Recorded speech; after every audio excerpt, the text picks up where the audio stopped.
ও বলছে আমি নাকি আদম ব্যবসা করি। আমি 5 বার আমেরিকা গেছি ইনশাল্লাহ, 2 বার ইংল্যান্ড, সৌদি আরব, সিঙ্গাপুর, মালয়েশিয়া, ইন্ডিয়া। পৃথিবীর কেউ বলতে পারবে না আমি একটি আদম নিয়ে গেছি। এম্বাসিতে খবর নেন, আমেরিকান এম্বাসিতে 5 বার ইনশাল্লাহ। কে বলছিল যে আপনি আদম ব্যবসা করেন? এটা ওই যে এনাম বলছে, এটা পরে বলছে। এই যে এখন পত্রপত্রিকায় কিছু লেখালেখি করতেছে, যে প্রতারক আমার কাছ থেকে টাকা নিচ্ছে তার সন্ধান, গ্রামের বাড়ির সন্ধান পাইছি।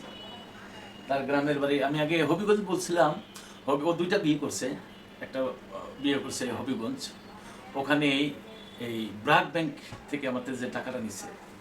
তো গ্রামের বাড়ি হলো কুমিল্লা, হোমনা থানা, গারমোড়া ইউনিয়ন, গ্রাম নারায়ণপুর। তার পিতা হলো হারুন সরকার, বড় ভাই হলো জিয়াবুল সাহেব, ছোট ভাই আশিক নম্বর বিদেশ আছে।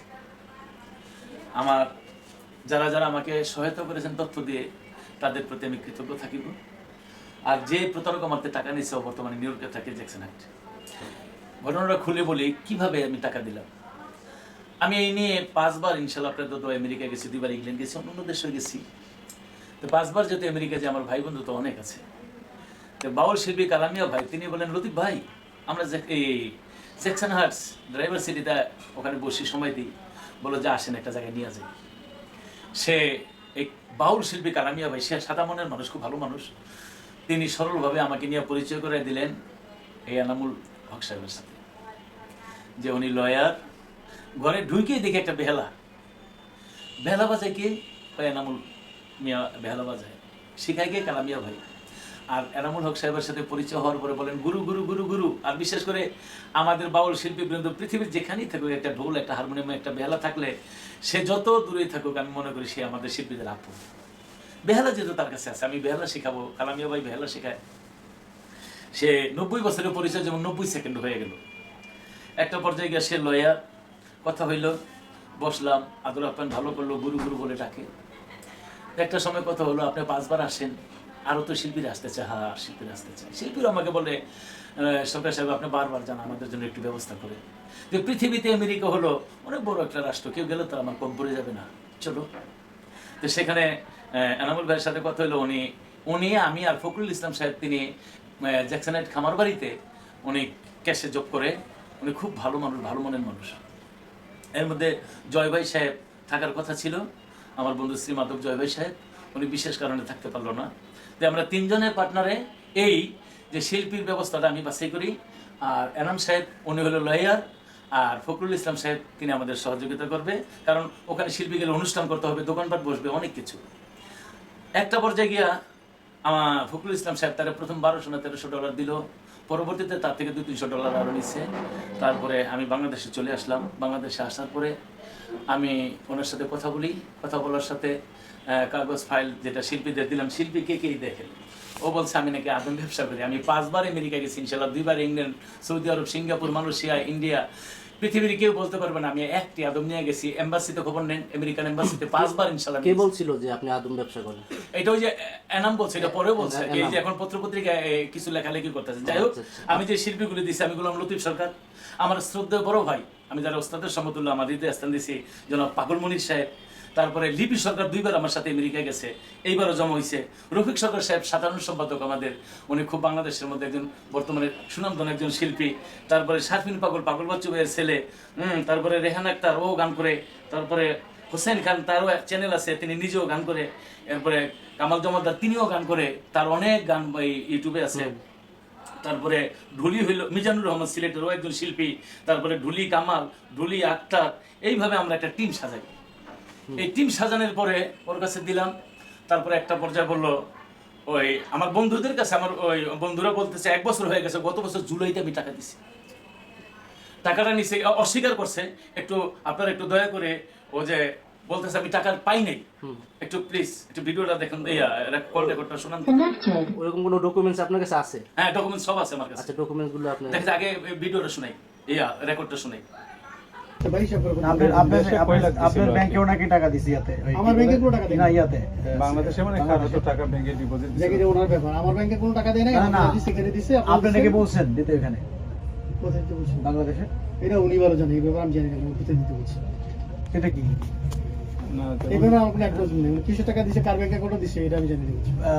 কি আনোয়ার নাকি নাম বললো, যে ওই আপনি সিলেটের কি ব্রাঞ্চ আপনি বলছেন? হ্যাঁ, আব্দুল করিম রাই রাই আব্দুর রহিম নাকি? আব্দুল রহিম আব্দুল করিম, আব্দুল রহিম ছিল আনোয়ার নাকি? না না না পারভেজ, রহিম আমি- রহিম রাই রহিম মনে না হয়। এমন হয়েছে না, এটা না, এর নামে যেমন ধরেন এই যে কাজটা করে আপনি করছেন, করার পরে তো ধরেন আপনি টাকা ছাড়া তো কাজ করেন না কেন আপনার আমার টাকা টাকা দিন স্যার না। বলতে আপনার টাকা দিয়ে তো আপনার কাজ করে দেব। এখানে তো আপনার তো ডলার তো এখানে দেওয়া, যেমন যা দেওয়ার দিচ্ছে, যা দিছে, দেশে যা তো দিছে। আপনার টাকাটা দেশে এটা যেভাবে ওকে, ও বললো দেশে থেকে ওর টাকা এই কার মাধ্যমে দিছি, কোন অ্যাকাউন্টে দিছি, এটা দেই নাই, ও অস্বীকার অস্বীকার করলো। করছে। এবার ও যে আমার কাছে অ্যাকাউন্ট নাম্বার চাইছে, এটা একটু দেন তো।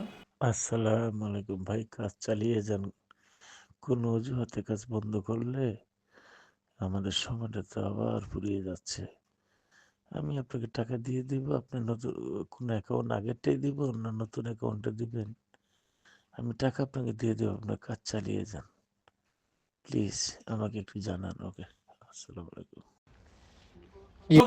প্রথম আমি বললাম ও আগে টাকা নিছে, নেওয়ার পরে যখন টাকা এই কাজ করে না, লেন্দি প্রসেসিং করে, দেখেন আমি সারা রাত জায়গা থেকে ভোরবেলা কথা বলতে পারি, তখন ওখানে 6টা-7টা বাজে। হ্যাঁ, আমেরিকা দিনের বেলা তো কাজ করে কথা বলতে পারেন, সারা রাত গত জুলাইতে আমি টাকা দিছি। ওই টাকা নেওয়ার পরে কাজ করে না, যখন আমি বলছি আমি আরো টাকা দিব, আপনি কাজ করেন, এরপরে যে ও আমাকে অ্যাকাউন্ট নাম্বার দিছে। আসসালামু আলাইকুম। হ্যাঁ রতি ভাই, এটা হ্যাঁ ফাইন, এগুলোর প্রসেস, এগুলোর টাকা আপনি হচ্ছে দুই ভাবে দিতে পারেন। কেউ আমার কাছে দিলেও হবে, অথবা যদি বলেন যে বাংলাদেশে দিবে, তাহলে এখান থেকে আমাদের মানি ট্রান্সফারে কেউ আসলে আমি তাকে বললাম, সে তার অ্যাকাউন্টে জমা দিলে সেখান থেকে নিয়ে নিলাম। অথবা যদি কেউ আমার কাছে পৌঁছে দেয় তাও হবে, যেটা আপনার জন্য ইজি হয়। মানে আমি মেরিট কাপ কোথাও গিয়ে আমি কোথাও থেকে আনতে পারবো না। হ্যাঁ, তাইলে আপনার প্রয়োজন আমি আপনাকে একটা অ্যাকাউন্ট নম্বর দিব, ওই অ্যাকাউন্টে দিয়ে দেন, তাহলে আমাদের এখানটা তো প্রতিদিন অহরহ ক্লায়েন্ট আসে, আমাদের কাস্টমার টাকা পাঠায়, তাহলে এটা দিয়ে দিলাম, সেটা দিয়ে দিল। আদারওয়াইজ কাউকে দিয়ে আমার কাছে পাঠিয়ে দিন, যেটা আপনার জন্য ইজি হয়। হ্যাঁ জি, আর ইমেল নাম্বার দিছি, ওই ইমেলে সবগুলো সুন্দর করে স্ক্যান করে দিয়ে দিন, তাহলে হবে। জি, আসসালামু আলাইকুম।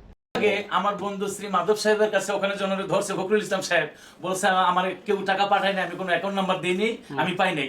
এখন ওর মুখের জবানটাই শুনলাম যে সেখানে আমি বলছিলাম মেরিট কাবাব, আমার এক বন্ধু আলিফ সাহেব, সেখানে টাকা দেই, সেখান থেকে নেন, কয় না ওখানে আমি গিয়ে টাকা আনতে পারবো না, আমি একটা নাম্বার দিচ্ছি যেটা আপনাদের এখন আমি কল রেকর্ড, এবং ওই যে আমি টাকা দিছি ওইটা দাও।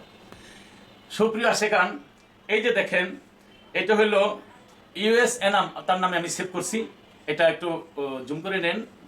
ইউএস এনাম, যে সে আমার এই যে দেন তার আইডির ভিতরে আমি এই যে স্লিপটা, এই স্লিপটা 5 লক্ষ টাকা দেই ব্রাক ব্যাংকে গিয়া।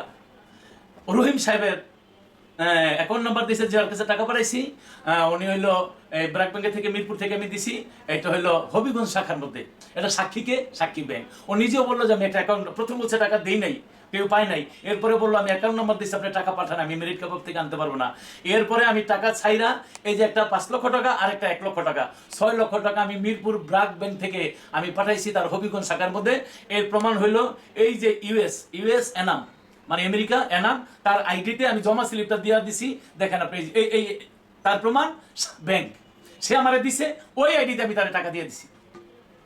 উনি একবার বলে টাকা দিছে, একবার বলে টাকা দেয়নি। মানুষ আমি দেখছি 100-এর মধ্যে 50% মিথ্যা বলে, 70% মিথ্যা বলে, বা 30% মিথ্যা বলে, বা সত্য তো আছে। ও আমার লয়ার পরিচয় করে দিছে, আসলে কোনো লয়ার না।